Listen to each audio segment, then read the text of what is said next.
Voice audible, screen visible to everyone? चलो चलो चलो चलो. So we have covered till question number 23. All the records are available. Those people who have skipped out any of the session, they can visit the Google Classroom and make sure that they listen those records and come to know each and everything which have been discussed, because continuity and consistency is the most important thing for a JRF or any sort of exam you wish to concur, whether it is UPSC or whatever. Anyways, let's move to question number 24. Right. So question number 24 में कुछ नहीं है, ये बहुत बार repeat हो चुका है question, basically कई बार रिपीट हुआ है मल्टीपल टाइम्स अलग अलग फॉर्म में. राइट, क्वेश्चन नंबर 24 की जब हम बात कर रहे हैं,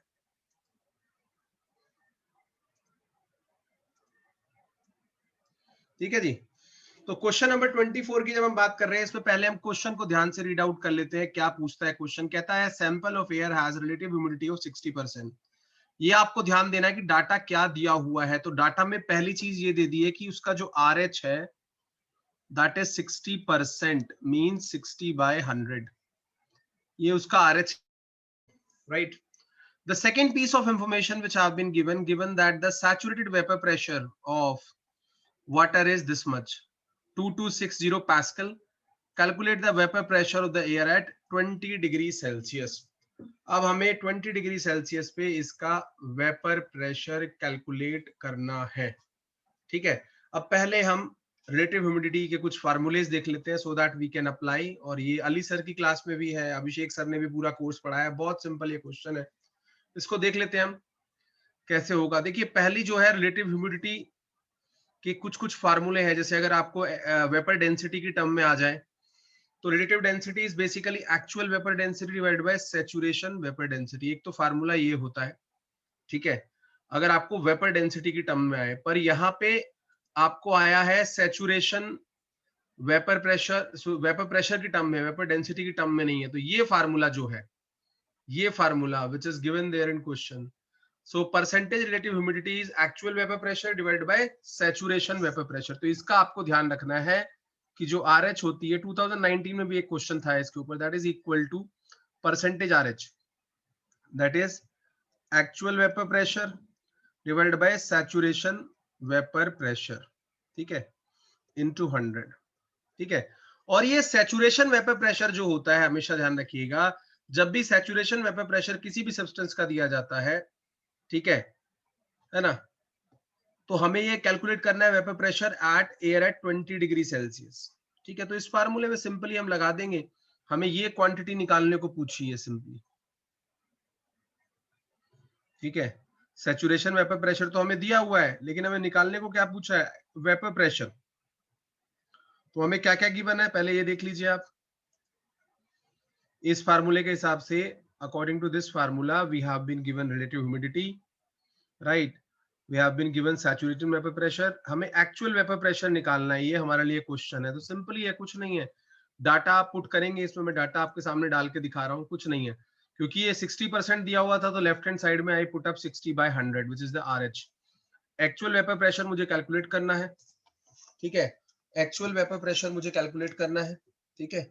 और उसके बाद सैचुरेशन वेपर प्रेशर दिया हुआ है 2260 pascal. Simply if you will calculate, it comes out to be 1356. 1356 pascal आपका सिंपली निकल के आ जाएगा. सिंपल कैलकुलेशन है बहुत. Multiple times this question have been repeated, multiple times I have seen this question. ठीक है, कभी आपसे RH पूछ लेता है. इस बार क्या है, 3 क्वांटिटी है इस फार्मूले के अंदर, 3 में से कोई 2 देगा और तीसरी पूछेगा. ठीक है, तो मेन फंडा यही है कि 3 में से कोई 2 देगा और तीसरी आपसे पूछ लेगा.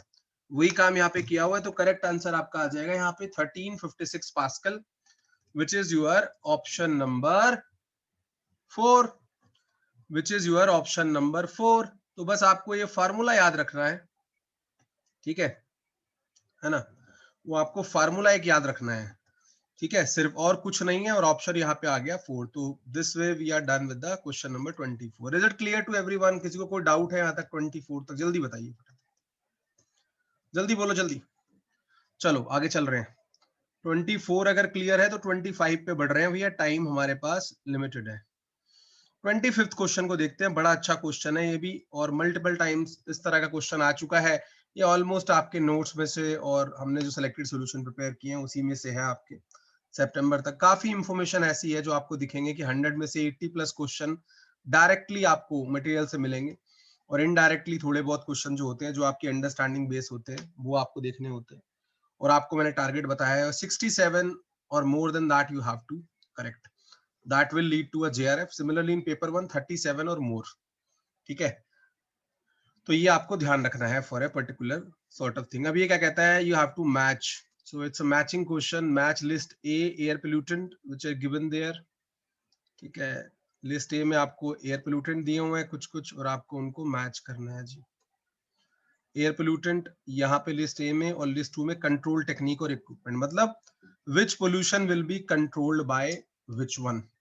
तो देखो ये अगर आप ऐसे देखो तो ये आपको बार बार पढ़ाया जाता है, और आपको जो चीजें इसमें पता होती हैं, जनरली स्टूडेंट्स को जो पता होती हैं, the people know something, they have to target by them.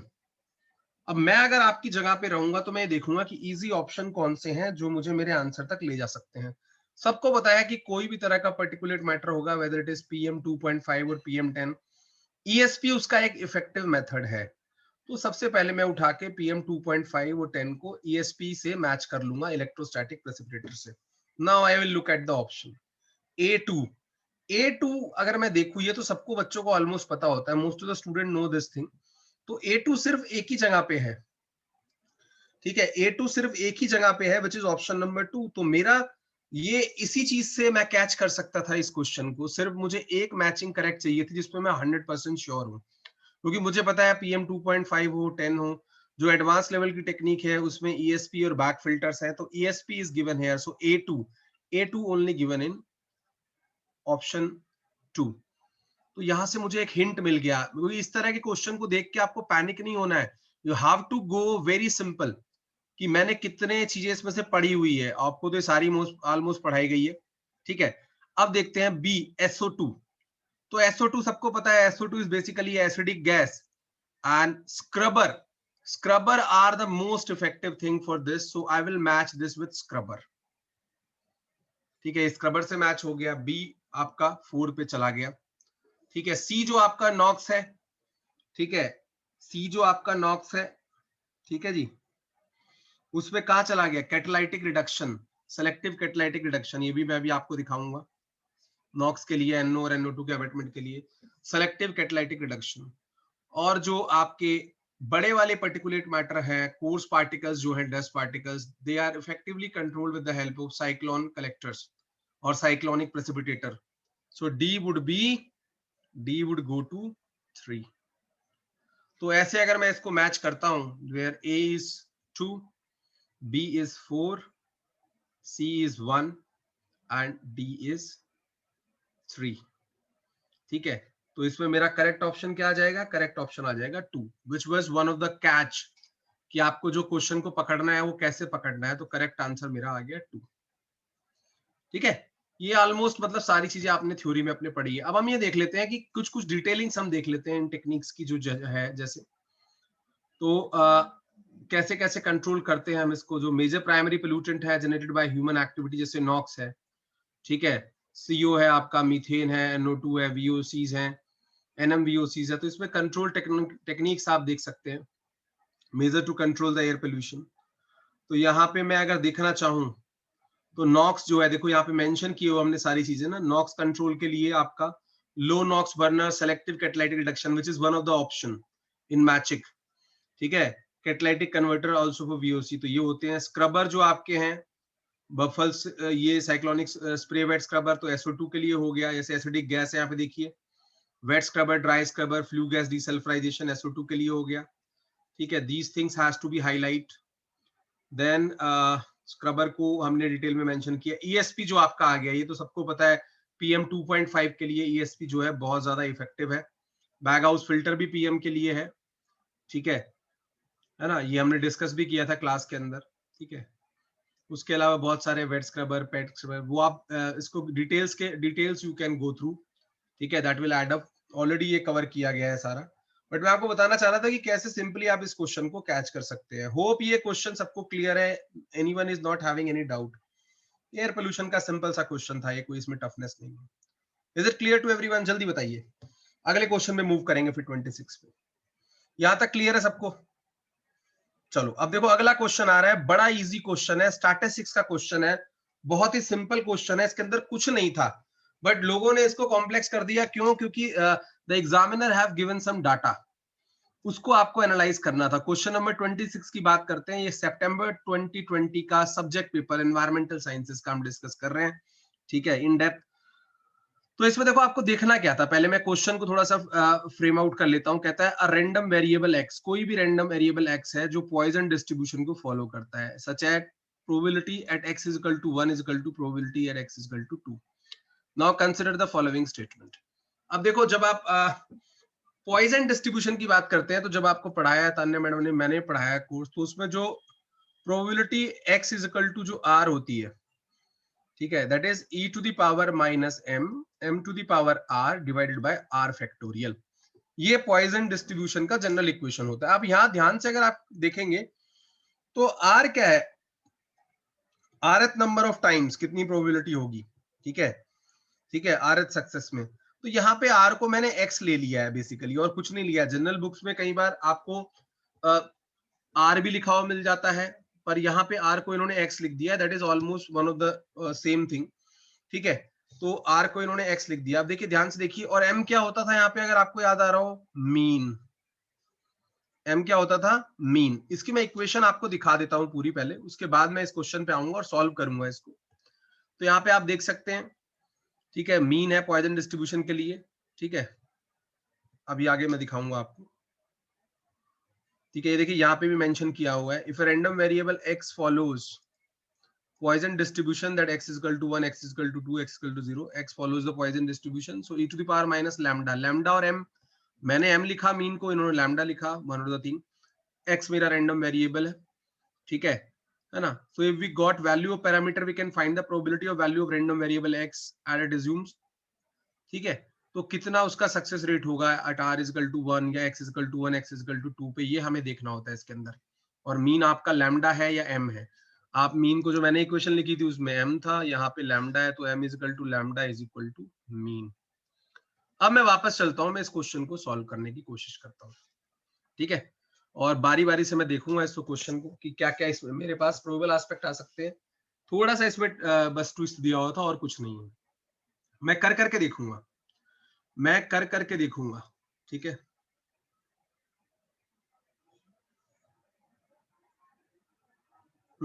देखिए, the mean of the Poisson distribution is 2, ठीक है। अब देखिए ध्यान से देखिए, इसमें जो दिया हुआ है कि random variable x follows Poisson distribution such probability of x is equal to 1, x is equal to 2। Now consider the following statement. अब ये बात तो मुझे ध्यान रखनी पड़ेगी कि जो x इज इक्वल टू 1 है, x इज इक्वल टू 2, पहले उसके लिए मैं इक्वेशन लिखूंगा। तो पहले मैं उन्हीं इक्वेशंस को लिख के सॉल्व कर लेता हूँ, ठीक है। जैसे मैंने क्या किया, मैंने लिख लिया कि जी probability of the Poisson distribution e to the power minus m to the power r upon r factorial, और x इज इक्वल टू 1 और 2 पे सॉल्व कर लिया। तो जब मैं दो इक्वेशंस इसमें फॉर्म करूंगा तो मेरे पास क्या आ जाएगी, e to the power minus m तो ऐसे ही रहेगा, यहाँ पे लिख दिया, म्यू लिख दिया, एक ही बात है मीन को, और m to the power r तो mu to the power 1 divided by r factorial. तो 1 फैक्टोरियल आ गया कब, when r is equal to 1, ठीक है। ये इक्वेशन नंबर 1 हो गई। दूसरे में डालूंगा e to the power minus m, mu ले लिया मैंने, म्यू लिख लिया मैंने, m नहीं लिखा मीन को, म्यू लिख लिया, यहाँ पे एक ही बात है, म्यू लिख लीजिए आप, लैम्डा लिख लीजिए, m लिख लीजिए, पर यहाँ पे मीन है जो। फिर म्यू टू द पावर 2, क्योंकि r 2 के लिए ले रहा हूं, और डिवाइड बाय 2 फैक्टोरियल। ये मेरी इक्वेशन नंबर 2 हो गई। दोनों इक्वेशंस को अगर आप इक्वेट करेंगे तो ये कैंसिल आउट हो जाएगा, ठीक है, और म्यू आपका निकल के आ जाएगा 2। ये बात मुझे पता चल गई कि भाई म्यू मेरा जो है 2 है, तो मीन मेरा यहाँ पे 2 आ गया। मैंने सॉल्व करके निकाल लिया। जो पहली इक्वेशन में ये कह रहा था कि mu 1, sorry, at r is equal to 1 और r इज इक्वल टू 2 पे दोनों इक्वल है प्रोबेबिलिटी जो है, तो मैंने यहाँ पे इक्वेट किया और मैंने निकाल लिया, मेरा म्यू निकल के आया 2, या m मीन जो आया 2 निकल के आया। अब ये ध्यान रखिएगा कि जो पॉइजन डिस्ट्रीब्यूशन होता है उसकी एक खास प्रॉपर्टी होती है कि जो पॉइजन डिस्ट्रीब्यूशन है, now we have a case of Poisson distribution and parameter mu is mean, not only the mean but also the variance of the distribution. जो mean है या variance है दोनों equal होते हैं Poisson distribution में. तो यहां से मैं ये कह सकता हूं कि ये जो Poisson distribution दिया हुआ है उसका mean भी 2 है, उसका variance भी 2 है. ठीक है, तो मीन और वेरिएंस दोनों इक्वल होते हैं पॉइजन डिस्ट्रीब्यूशन में. जब हमने और ताने मैडम ने आपको ये पढ़ाया था, पूरी क्लासेस है वहाँ 20 घंटे की स्टैटिस्टिक्स की, तो वो आप एक बार दोबारा रिवाइज कर सकते हैं जिनका थोड़ा सा ये है कि उन्होंने टॉपिक को स्किप किया है. तो यहाँ से मुझे इन्फॉर्मेशन ये मिल गई. मैं आगे भी इसको सॉल्व कर लेता हूँ, then I will go back.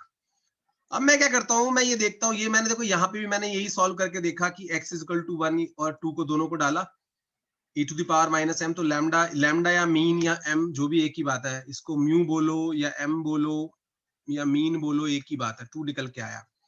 अब मैं एक काम और करके देख लेता हूँ, मैं एट 0 भी सॉल्व करके देख लेता हूँ. 0 पे जब मैंने सॉल्व करके देखा तो मुझे क्या मिला, ठीक है, मुझे ये चीज मिली. ठीक है, क्योंकि ये तो मैंने ऐसे डाला ना, देखो जब p x is equal to 0 तो ये क्या हो जाएगा e to the power minus m, जो मीन है मेरा, या म्यू हो जाएगा यहाँ पे अगर मैं सही से कहूँ तो, minus mu, mu to the power r, तो r तो मेरा 0 है, डिवाइड बाय 0 फैक्टोरियल. और ये मीन की वैल्यू कितनी है, e to the power minus 2, और किसी की भी पावर 0 जो 1 होता है, 0 फैक्टोरियल भी 1 होता है. तो यहाँ से e to the power minus 2 आ गया, और e to the power minus 2 की वैल्यू होती है 0.1353. ये e वैल्यू से आपको पता है. तो ये सारी चीजें मैंने सॉल्व कर ली, क्योंकि मेरे पास जो पॉसिबल ऑप्शंस दिए हुए थे उसमें 0, 1 और 2 के लिए पहले आपको सॉल्व करना पड़ेगा. ठीक है, तो वो मैंने सॉल्व कर लिया. ठीक है ना, तो ये मैं सॉल्व कर चुका हूं. और यहाँ पे देख लीजिए, ये जो काफी इंपॉर्टेंट पॉइंट्स यहाँ पे मेंशन है कुछ कुछ इसके बारे में की property. Poisson distribution is defined by single parameter lambda which is mean. Mean उसमें लैम्डा है या म्यू है या एम है. Mean is equal to variance होता है, दोनों इक्वल होते हैं, ये भी ध्यान रखिएगा, ये काफी इंपॉर्टेंट है. ठीक है, ये हो गया. हाँ, ठीक है ना. और यहाँ पे एक चीज और ध्यान रखनी है कि ये जो टर्म है that NP is equal to mu. ठीक है, finite where lambda is a constant, ये क्योंकि ये बायनोमियल डिस्ट्रीब्यूशन का स्पेशल केस होता है इसीलिए. ठीक है, इसीलिए इसको इक्वेट करके दिखाया. अब मैं ऑप्शंस पे चलता हूँ. Now I can equate the options. तो ज्यादा कनेक्ट अच्छा कर पाएंगे हम, क्योंकि कई चीजों में आपको थोड़ी सी थ्योरी की रिक्वायरमेंट होती है while you solve the question. So अब देखिए, पहला, the mean of the Poisson distribution is 2. ये तो सही है, बिल्कुल हमने कैलकुलेट करके देखा, हमारी म्यू की वैल्यू 2 आई, तो मीन वाला पॉइंट तो बिल्कुल ठीक है जी, ये ट्रू है. दूसरा, the variance of the Poisson distribution is 2. ये भी बिल्कुल ठीक बात है, क्योंकि मीन भी 2 है और वेरिएंस भी 2 है. यहाँ पे लिख भी सकते हैं हम, mean is equal to variance is equal to 2, क्योंकि मेरा जो ये लैम्डा निकल के आया था वो यही निकल के आया था, या जिसको मैंने एम बोला या म्यू बोला, इक्वेशन में एक ही बात है. ठीक है, तो ये भी ठीक है जी, बिल्कुल इसमें भी कोई दिक्कत वाली बात नहीं है. तीसरी क्या कह रहा है, the probability P X is equal to 0 is equal to E to the power minus 2. तो ये भी सही है, क्योंकि जब आपने इसको सॉल्व करके देखा,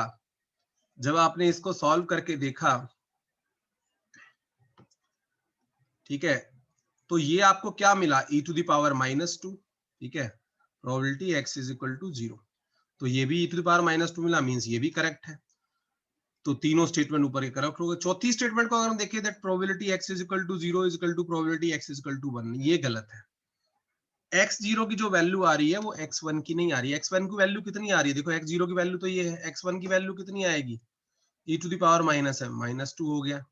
m to the power r मतलब sorry, m to the power r मतलब 2 टू द पावर 1, क्योंकि 1 के लिए निकालनी है ना, अपॉन r फैक्टोरियल मतलब 1 फैक्टोरियल. तो ये कितना आएगा, ये 2 into E to the power minus 2 आएगा. तो ये दोनों इक्वल नहीं है, ये दोनों इक्वल नहीं है. जो मेरा x1 है, x0 दोनों इक्वल नहीं है, तो ये स्टेटमेंट इसमें गलत है.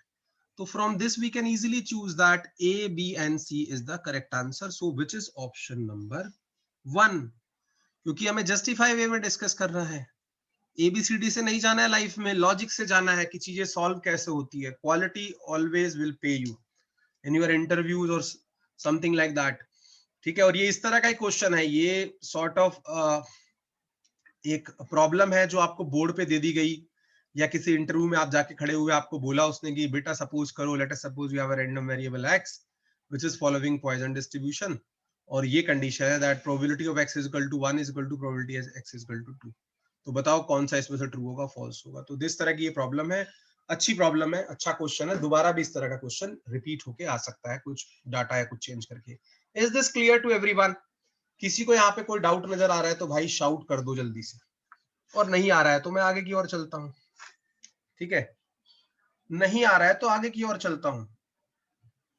ठीक है, चलिए आगे आ जाइए, अगले क्वेश्चन पे मूव करते हैं। सभी देवी और सज्जनों को ये क्वेश्चन क्लियर है?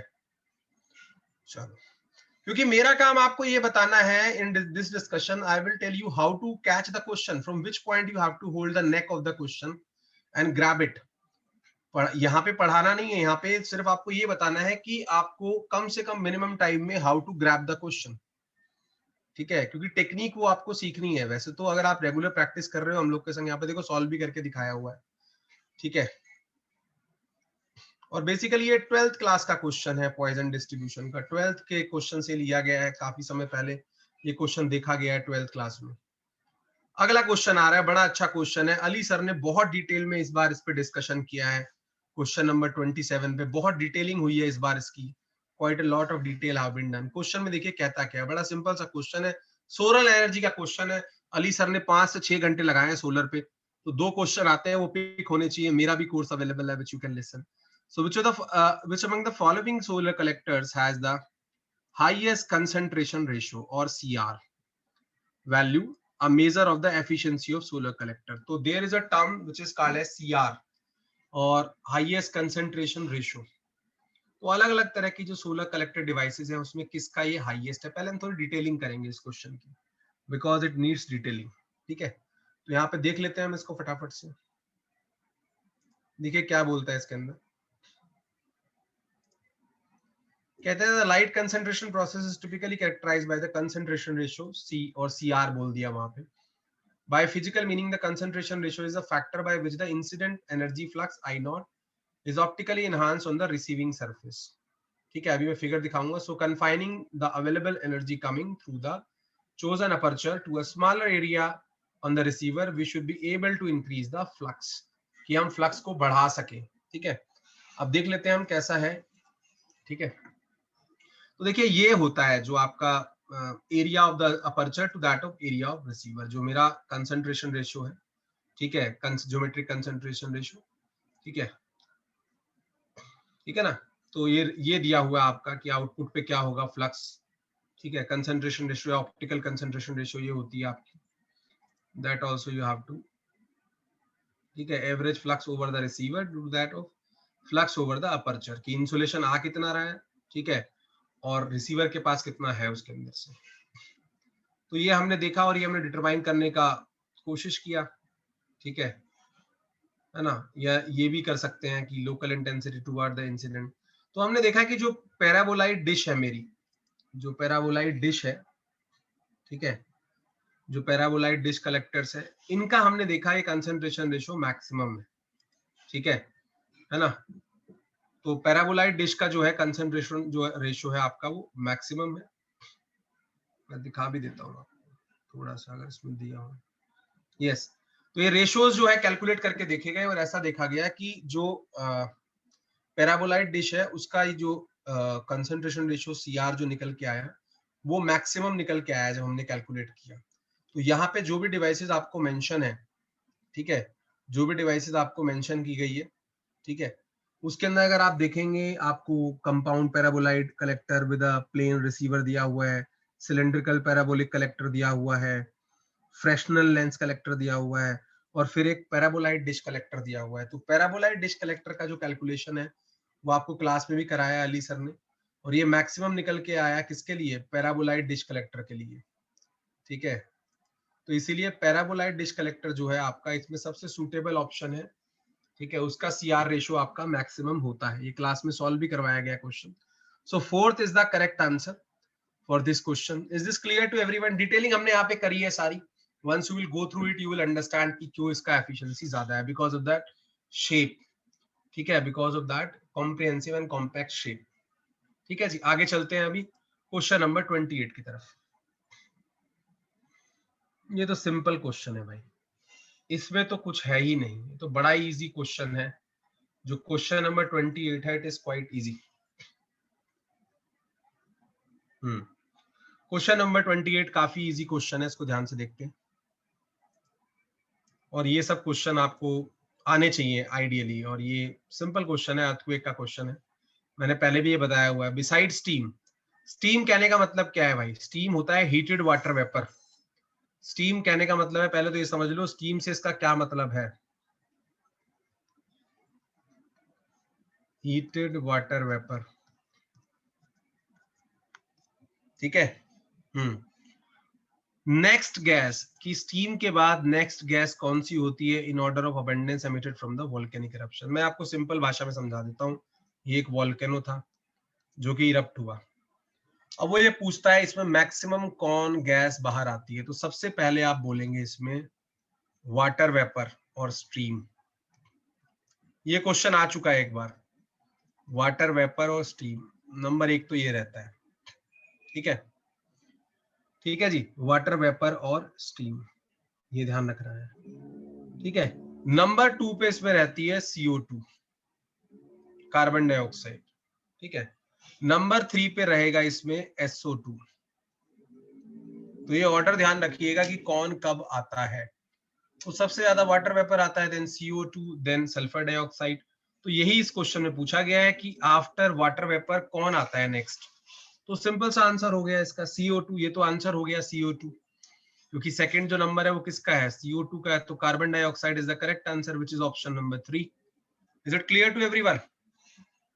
बता तो रहा हूँ भाई, रुक तो जाओ, अभी आ रहा हूँ शुभम कुमार। ऐसा जरूरी नहीं है कि आपको सारे ऑप्शन जो दिए हों वो एमिटी होते हो, कंफ्यूज करने के लिए भी लिख सकते हैं, ठीक है शुभम कुमार। ये याद रखना हमेशा ऑब्जेक्टिव क्वेश्चन में, कि जरूरी नहीं है कि सारे ऑप्शन काम के लिखे हों।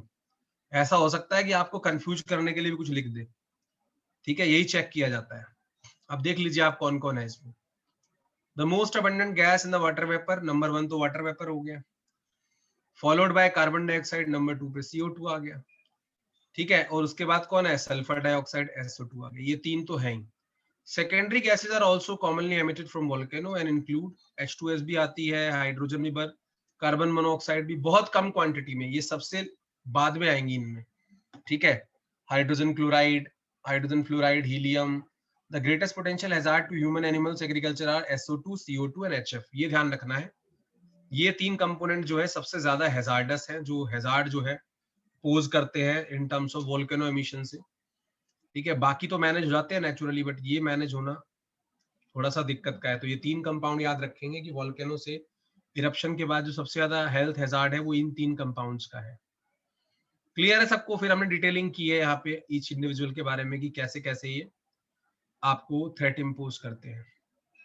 क्लियर है कि नहीं है सबको? जल्दी बताओ फटाफट में, जल्दी बताओ जल्दी। बाकी डिटेलिंग्स आपके पास है सारी, one can go through this in detail, ठीक है। मैं यहाँ पे सिर्फ आपको लॉजिक और क्वेश्चन को कैसे एनालाइज करना है, आपको कॉन्सेप्ट से कैसे कोरिलेट करना है, that is the thing which I have to work from this time onwards, कि आपको क्वेश्चन को कैसे कैच करना है, आपने कहाँ पढ़ा है, कैसे कनेक्ट करना है, how to pick the lines, if there is a hint how to go through that, ठीक है। इसलिए हम इसको डिफरेंटली इस बार डिस्कस कर रहे हैं, रादर देन सिंपली कि बताएं, सिर्फ खाली ये बताना है कि क्वेश्चन पकड़ा कैसे जाए, ठीक है जी। आगे आ जाइए, नेक्स्ट क्वेश्चन पे चलते हैं, क्वेश्चन नंबर 29।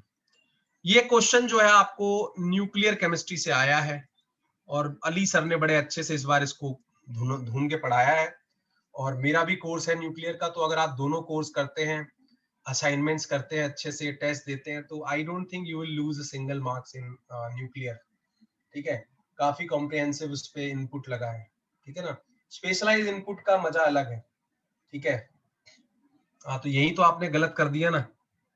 जो कोई भी बच्चा होगा नॉर्मल, वो आपकी तरह 17.6 मेगा इलेक्ट्रॉन वोल्ट बोल देगा, ठीक है। वैसा नहीं है, लेकिन आप देखो, ठीक है, कि क्या पूछ रहा है, ठीक है, क्या पूछ रहा है। पहले क्वेश्चन आप नहीं पढ़ रहे ढंग से, पहले क्वेश्चन को पढ़ो शुभम कुमार। कहता है maximum cross section for the fusion reaction, जो ड्यूटेरियम ट्रिटियम फ्यूजन होता है आपका, ड्यूटेरियम ट्रिटियम फ्यूजन होता है जो आपका, ठीक है। तो मैक्सिमम क्रॉस सेक्शन कहाँ रीच होता है? At energies of the nuclei at. तो कितनी एनर्जी पे मैक्सिमम क्रॉस सेक्शन जो है आपका, ठीक है, कितनी एनर्जी पे रीच होता है, उसके बारे में यहाँ पे बात की गई, ठीक है ना। अभी देख लेते हैं हम इसको। हाँ जी बिल्कुल 100 किलो वोल्ट पे रीच होता है, मैं आपको दिखा देता हूँ लेकिन, ठीक है मैं दिखा देता हूँ।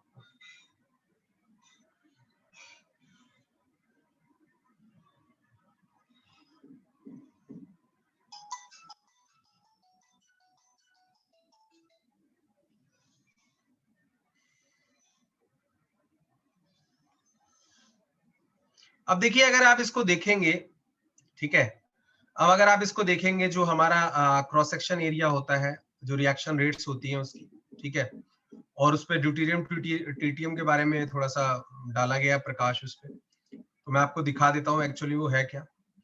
तो फ्यूजिंग प्लाज्मा एंड रिएक्शन, तो यहाँ पे जो ग्राफ दिया हुआ है आपको कि कितनी एनर्जी होती है पार्टिकल्स के ऊपर, ठीक है, तो high energetic particles with the distribution are included in the ones producing most of the fusion produce the जो आपका डीटी होता है उसमें, ठीक है, डाइसेक्शन जो क्रॉस एरिया है आपका, ठीक है, ठीक है, तो cross section of sigma DT increase in the energy range and peaks at 100 kilo volt. जो यहाँ पे देखो मेंशन भी है, जो हमने स्टेटमेंट आपको बता दिया ना कि पीक कहाँ पे आता है, 100 किलो इलेक्ट्रॉन वोल्ट पे, ठीक है, मैं अभी दिखा रहा हूँ डाटा के साथ, 100 किलो इलेक्ट्रॉन वोल्ट पे आपका जो है पीक आ रहा है उसमें, ये आपको ध्यान रखना है, ठीक है, 100 किलो इलेक्ट्रॉन वोल्ट के पास आपका पीक आता है, जो क्वेश्चन में पूछा है। फिर डाटा को देखिए इसको, यहाँ पे डाटा में जो ये चीज देखिए आप, ठीक है, मैक्सिमा कहां से आ रहा है, तो देखिए मैक्सिमम एनर्जी वेरिएशन कहां आ रहा है, ये मेगा इलेक्ट्रॉन वोल्ट में दिया हुआ है, तो यहाँ पे आप देख सकते हैं इसको इजीली, जो 100 किलो इलेक्ट्रॉन वोल्ट होगा, बहुत सिंपल है, इसको अगर मेगा में कन्वर्ट करूंगा तो कितना आएगा 0.1, ये दोनों इक्वल है, 100 किलो वोल्ट कहिए या 0.1 मेगा इलेक्ट्रॉन वोल्ट कहिए, एक ही बात है, ठीक है। तो ध्यान से देखिए ड्यूटेरियम ट्रिटियम के लिए जो क्रॉस सेक्शन है, ये पहली इक्वेशन जो है, ये क्रॉस सेक्शन को ध्यान से देखिए जिसको मैं अंडरलाइन करता हुआ जा रहा हूँ। तो ड्यूटेरियम ट्रिटियम के लिए क्रॉस सेक्शन कितना है, 0.10 mega electron volt in terms of energy, which is equal to 100 kilo electron volt. वो कितना है आपका 100 किलो इलेक्ट्रॉन वोल्ट, तो this is the correct answer, ठीक है। और आपको ड्यूटेरियम का पूछता है तो 1 मेगा इलेक्ट्रॉन वोल्ट है, ठीक है, which is almost 1000 kilo electron volt, ठीक है, ये ध्यान रखना है। तो ये चीजें कई बार आपसे पूछ ली जाती हैं, तो that's why it is important. So 100 kilo electron volt is the correct answer, कि क्रॉस सेक्शन एरिया कहाँ उसका मैक्सिमम आ रहा है, ठीक है ना।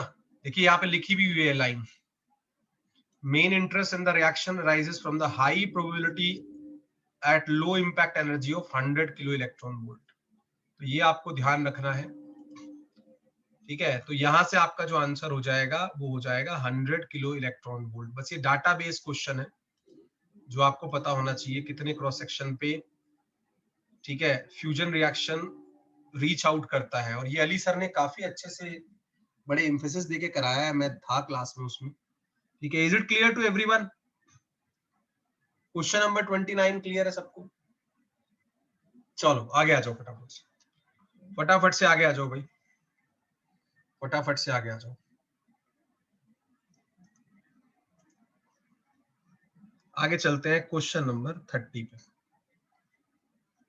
ये देखिए ये रॉक और मिनरल से आपका क्वेश्चन आया, बहुत सिंपल ये क्वेश्चन है, ठीक है, और काफी enormous amount of information we have added on all these types of rock, ठीक है। पहले इसी को देख लेते हैं अच्छे से कि क्या क्या हमारे पास है। तो एक होती है आपकी कैटेगरी रुडेशियस रॉक की, ठीक है, one category of rock is rudaceous rock. What actually they means for, rudaceous क्या है?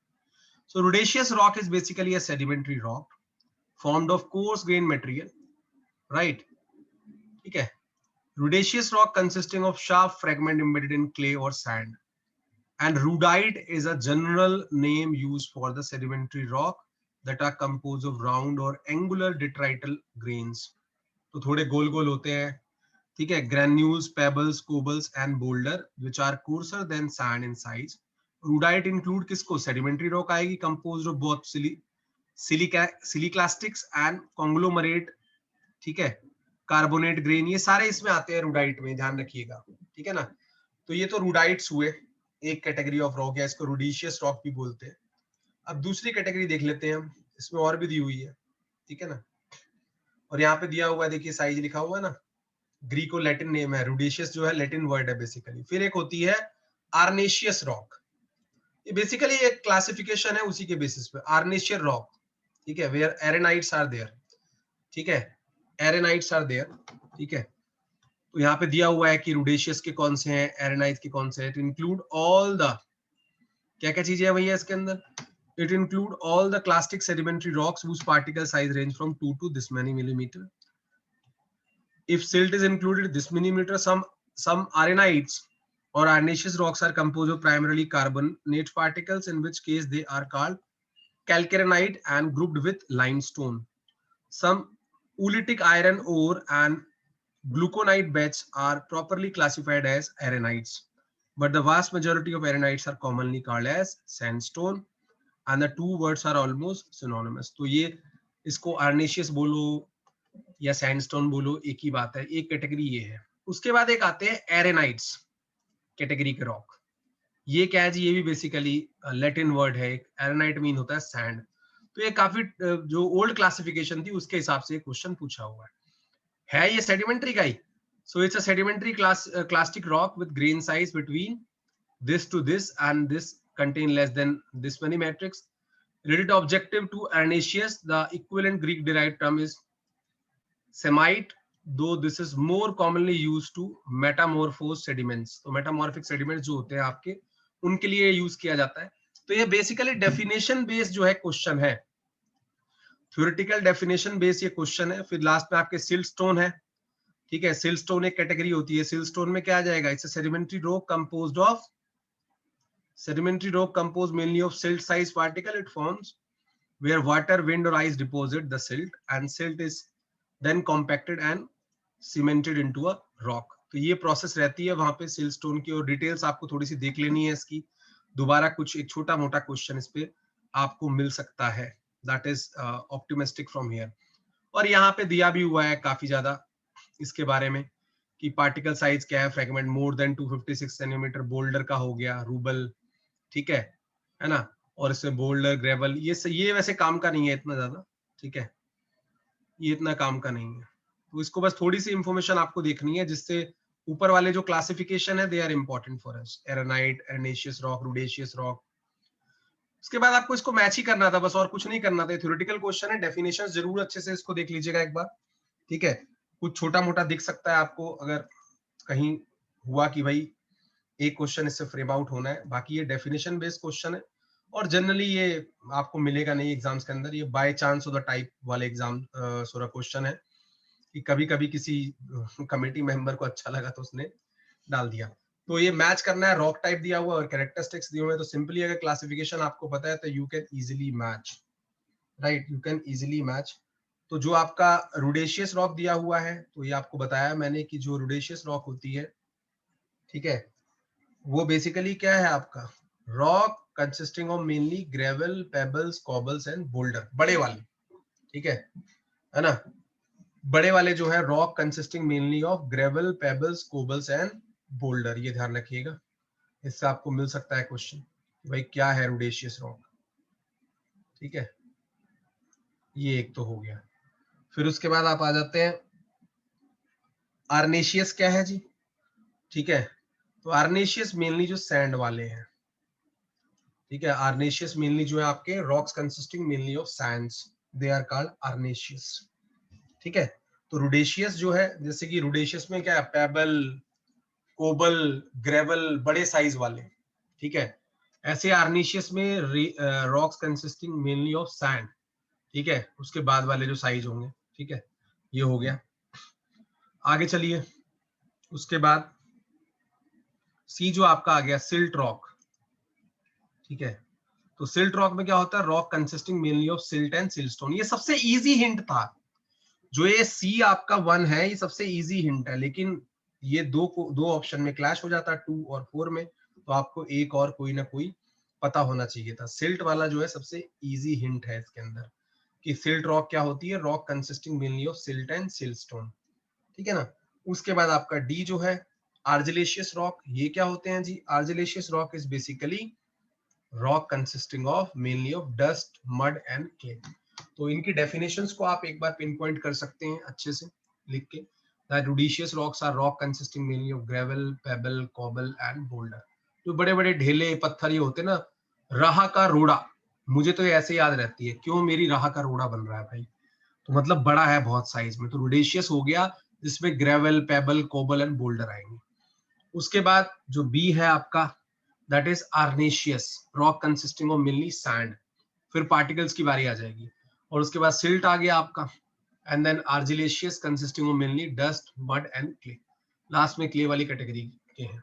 क्लियर है सबको? ये कोई इसमें बड़ा चीज नहीं था, बस ये है कि ये ट्रिवियल क्लासिफिकेशन है जो काफी सालों के बाद पूछी गई है, ऑलमोस्ट 9-10 साल बाद इसका जिक्र हुआ है कहीं थोड़ा बहुत। ठीक है, जनरली अर्थ साइंस में दिखता है, सीएसआर के एग्जाम में, यहाँ पे नहीं दिखता है। क्लियर है सबको? बस डेफिनेशन आपको थोड़ा सा देख लेनी है और क्लासिफिकेशन। चलिए जी आगे आ जाइए, ये 30th क्वेश्चन आपका हो गया, आगे चलते हैं, नेक्स्ट क्वेश्चन पे चलते हैं हम लोग। काफी इंफॉर्मेशन हमने ऐड की हुई है यहाँ पे, तो आप उसको डाइजेस्ट कर सकते हैं and you will be safe. इससे डेप्थ में क्वेश्चन और ज्यादा मुझे नहीं कभी दिखा यहाँ से, और ना दिखेगा। चलिए जी अगले क्वेश्चन पे आ जाते हैं, क्वेश्चन नंबर 31। क्वेश्चन नंबर 31 बहुत आराम से हम डिस्कशन करेंगे, कोई ऐसा जल्दी नहीं है हमें, बस मेन पर्पस ये है कि आप भी साथ साथ जितने क्वेश्चन होते हैं उनकी डिटेल और डेप्थ को सॉल्यूशन में अच्छे से चेक करें, अच्छे से you digest that, so that कि आपको थ्योरेटिकल एस्पेक्ट पे भी थोड़ा ग्रिप हो। बाकी पेपर्स तो मैं कराऊंगा ही सारे, 2020 से लेके जितने हो सकते हैं, अप टू जितना मैक्सिमम मैं जा सकता हूँ, 19, 18, 17, 16, ठीक है, और बाकी सॉल्यूशंस आपको प्रोवाइडेड है सारे डेप्थ में। तो आपको ये काम जरूर करना है, ठीक है, जिन्होंने जिस भी स्टेज पे ज्वाइन किया, क्योंकि ये कोई जरूरी काम है जो आपको करना ही करना है। साइड वाइज ये प्रोसेस आपको चलानी है, अब आप उस स्टेज पे हैं, चाहे एग्जाम 2 महीने में हो, 1.5 में हो, 1 में हो। वैसे जो मुझे इंटरनल न्यूज मिली है कि मई एंड के बाद एक नोटिफिकेशन आएगी, हो सकता है कि जो ऑनलाइन एग्जाम्स हैं वो जून में कंडक्ट हो, ठीक है, ऑफलाइन एग्जाम नहीं होंगे बिकॉज ऑफ द पैंडेमिक, ठीक है, लेकिन ऑनलाइन एग्जाम होंगे, ठीक है। एजुकेशन मिनिस्ट्री की वेबसाइट पे एक ट्वीट आया है ऐसा कि जो ऑनलाइन एग्जाम्स हैं दे कुड बी कंडक्टेड। तो जब थोड़ा सा केसेस डाउन हो जाएंगे then it could be, but जब भी एग्जाम हो आपको कंटिन्यूटी मेंटेन रखनी है, that is the most relevant thing, ठीक है। More the time more the peak in competition. So question number 31 को देखते हैं फटाफट से आगे चलते। क्वेश्चन नंबर 31 ये क्या कहता है जी क्वेश्चन आपको, डीजल एग्जॉस्ट पार्टिकल्स। देखिए डीजल एग्जॉस्ट पार्टिकल कहने का मतलब क्या है, जब भी आपका डीजल जो बर्नआउट होता है वहां से जो स्मॉल पार्टिकल्स निकलते हैं, that is called as diesel exhaust particle. जैसे जनरेटर हैं आपके या ट्रक्स हैं, जो भी जहां पे भी बर्नआउट हो रहा है, ठीक है। ये क्या है, फिर इसके बाद कहता है known to manifest asthma like features. ये एस्थमा जैसे सिम्टम कॉज करते हैं किसी भी ऑर्गेनिजम्स में, they are basically responsible for. तो क्या क्या ये कॉज कर सकते हैं, तो पहले थोड़ी डिटेल्स हम इसके बारे में देख लेते हैं, we will see the detail क्या है ये।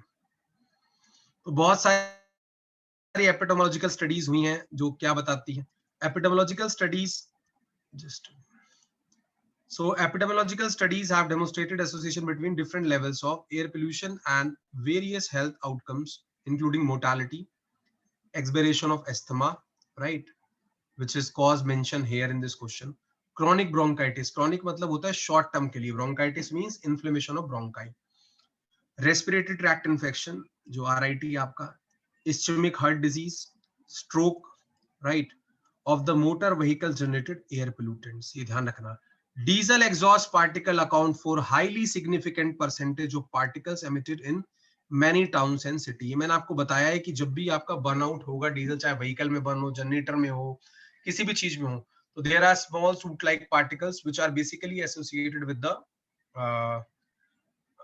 Particles emitted in many towns and cities. तो ये जो एयर पोल्यूशन में काफी कुछ कंट्रीब्यूट करते हैं। This reviews therefore focus on the health effect of diesel exhaust particle and especially the particulate matter component। तो जो स्मॉल पार्टिकल्स होंगे वो क्या कॉज करेंगे, ध्यान से देखिएगा, ठीक है। इसके क्या क्या सिम्टम्स हो सकते हैं, क्या क्या चीजें जो इसके अंदर में आती है, आप देखें तो यहाँ पे आप ध्यान से देख सकते हैं, ये पैराग्राफ जो है काफी इंपॉर्टेंट है।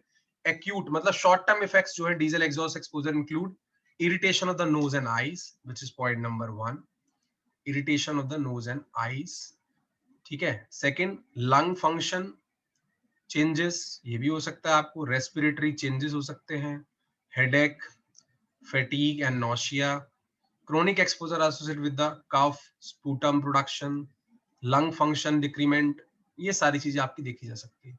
In addition to the symptom exposure, studies in health humans have documented a number of profound inflammatory responses.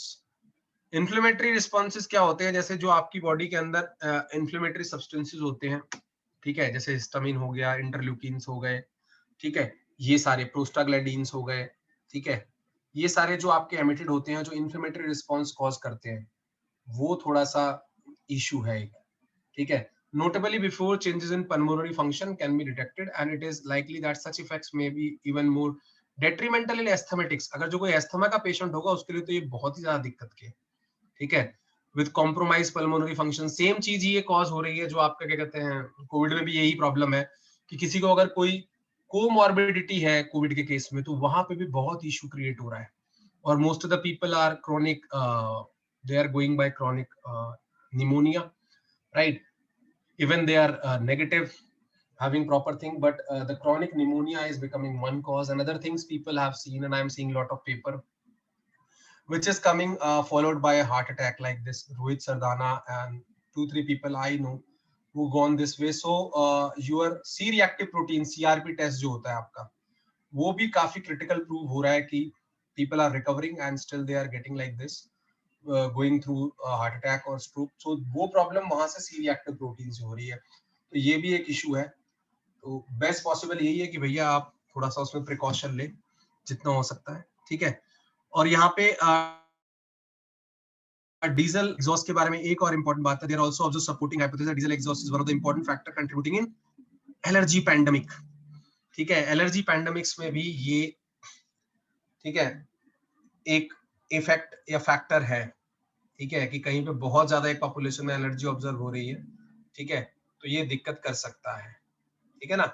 और adjuvant to allergies to increase the sensitization response, तो ये काफी लोगों में देखा गया है. डीजल एग्जॉस्ट पार्टिकल का भी काफी लेटेस्ट पे रिसर्च हुई है डीजल एग्जॉस्ट पार्टिकल्स पे. अगर आप पेपर पढ़ेंगे रिसेंट ईयर में, डीजल एमिशंस के बारे में बात की गई है, कहाँ कहाँ से होते हैं जो डीजल जनरेटर हैं आपके, जो हैवी ड्यूटी व्हीकल्स हैं, ट्रक्स हुए, ठीक है, तो वो देख सकते हैं आप, ठीक है ना.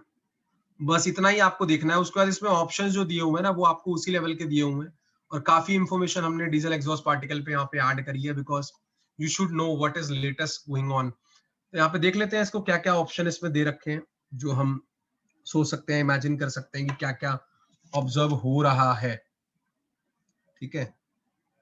देखो, कहता है जी diesel exhaust particle asthma like feature responsible for, तो ऑब्वियस सी बात है क्रोनिक एयरवे इन्फ्लेमेशन तो होता है. ये मैंने आपको अभी बताया कि शॉर्ट टर्म के लिए जो आपके लंग्स हैं वो इन्फ्लेमेशन शो करते हैं, ठीक है, ये तो है जी, बिल्कुल है, ठीक है.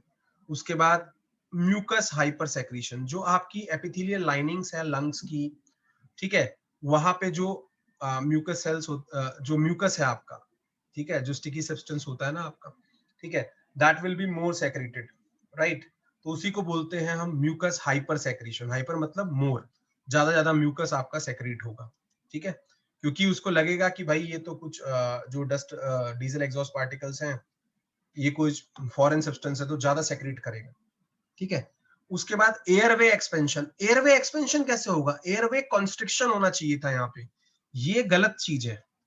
जो आपका एयर पैसेज है वो कॉन्स्ट्रिक्ट करेगा,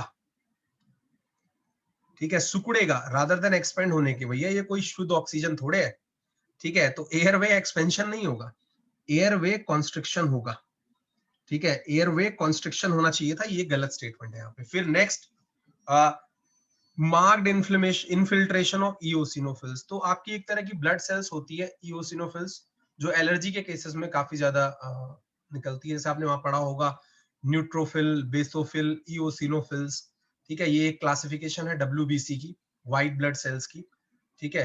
तो उसी का एक पार्ट होता है इओसिनोफिल. तो इनका काफी ज्यादा इन्फिल्ट्रेशन स्टार्ट हो जाता है इस तरह की एलर्जी के अंदर, ठीक है. तो ये आप देखते होंगे ब्लड रिपोर्ट्स के अंदर भी, तो ये भी ऑब्जर्व हुआ है, ठीक है. जो डीजल एग्जॉस्ट पार्टिकल का ज्यादा एक्सपोजर होगा। उसके बाद एयरवे हाइपर रिस्पॉन्सिवनेस। अब क्या होगा, जैसे आप देखते हैं ना एस्थमा में इमीडिएटली कोई एलर्जन आता है और इंसान क्या है एकदम उसका जो रेस्पिरेटरी सिस्टम होता है वो बहुत ज्यादा हाइपर एक्टिव हो जाता है, ठीक है, और बहुत जोर जोर से उसको सांसें आने लग जाती है और फील होता है ऐसा।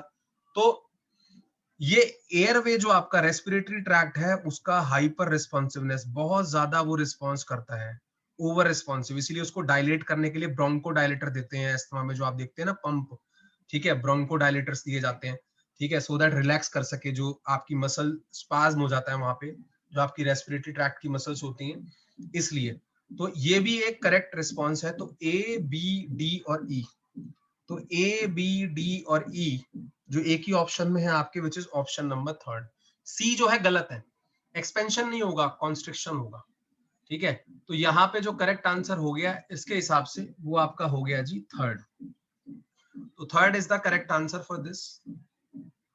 होप हम लोग इसको समझ पा रहे हैं, अच्छे से कर पा रहे हैं। सो आई विल स्टॉप हेयर क्योंकि अली सर की क्लास का 5 मिनट मैंने ले लिया है, तो I will not come in between और काफी जल्दी से हमारा ये खत्म हो जाएगा।